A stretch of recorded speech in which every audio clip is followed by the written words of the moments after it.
Ayan, isang mapagpalang umaga mga kaagot. Dito na naman tayo sa ating morning prayer. Basa po muna tayo ng Word of God mga kaagot. Dito sa John 12 verse 46, ang sabi niya rito, "Ako'y naparito bilang ilaw ng sanlibutan upang hindi manatili sa kadiliman ang nananalig sa akin." Purihin ng Diyos dahil napakabuti ng Diyos at sa kanyang mga salita, Niya naririto daw siya bilang liwanag sa sanlibutan upang ang mga nananalig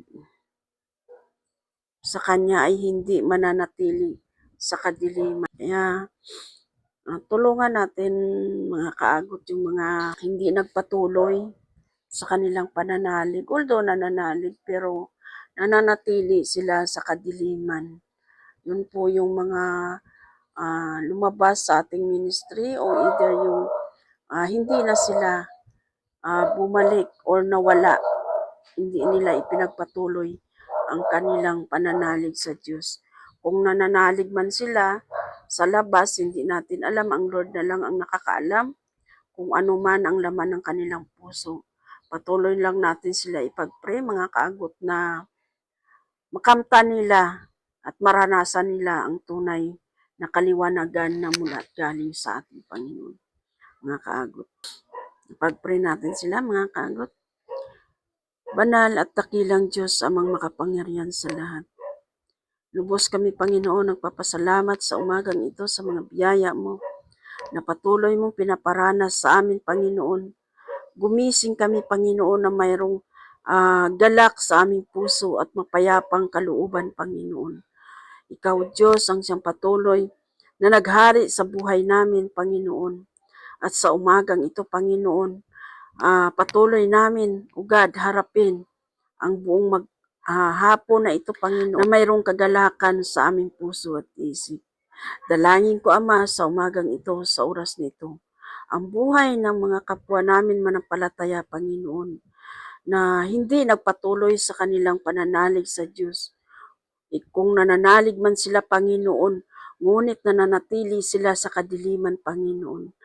Ang lahat, Panginoon, Lord Jesus, na minsan nang nakarinig na iyong mga salita, Panginoon, dinadalangin ko sa iyo, Ama, na patuloy mo silang hipuin at mangusap sa kanilang puso na bumalik sila, Panginoon, kung saan mo sila unang pinarinig ang iyong mga salita sa kanilang buhay, Panginoon. Dalangin ko, Ama, na patuloy sila, Panginoon, manalig sa iyo, Panginoon, upang maranasan nila, makamtan nila, Panginoon, ang nagniningning mong liwanag, Panginoon, Lord God, na hindi pa nila nararanasan, Panginoon. Patuloy mo sila, Lord, bigyan ng kaliwanagan ang mga taong nadiliman pa at madilim ang kanilang buhay. Ngunit nananalig sila, Panginoon, nananatili pa rin sila sa kadiliman, Panginoon. Patuloy ka, O Diyos, nagagamit ng mga leader, Panginoon, Lord, ng mga pastora, Panginoon, upang sila, Panginoon, ay mabalik sa kaliwanagan kung saan nila minsan naranasan ang tunay na liwanag mo, Panginoon. Salamat, O Diyos, sa buhay ng mga kapatiran kong ito, Panginoon.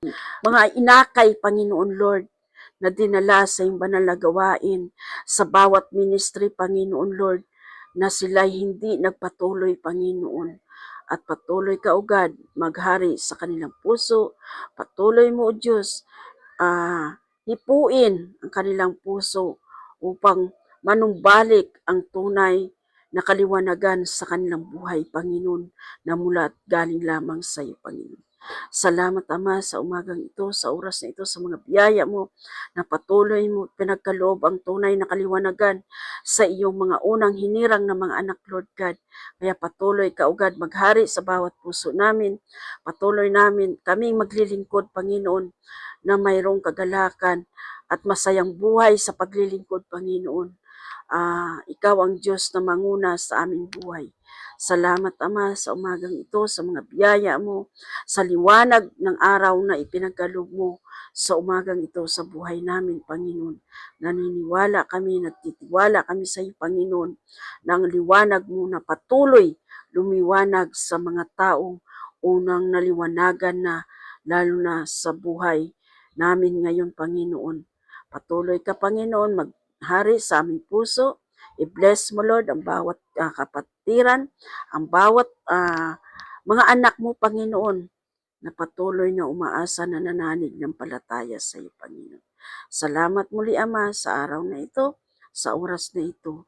Sa iyo ang papurit pasasalamat sa dakila mong pangalan. In Jesus' name. Amen. Ayan, mga kaagot. Purihin ng Diyos, isang matagumpay na naman na ating morning prayer. Mga kaagot, kung tunay kang nagmamahal sa Panginoon or nananalig sa Panginoon, mga kaagot, huwag kang manatili sa kadiliman, bagkus hanapin mo, mga kaagot, ang tunay na liwanag na mula at galing lamang sa Panginoon. Dahil nandyan lamang ang Diyos na magbibigay nito sa ating buhay, na tayo'y hanapin siya at masumpungan natin ang kanyang tunay na kaliwanagan, mga kaagot. Salamat, mga kaagot, sa nanonood o makapanood ng video kong ito. Ang Diyos ang siyang magpala sa inyong buhay. I love you with the love of the Lord. Bye!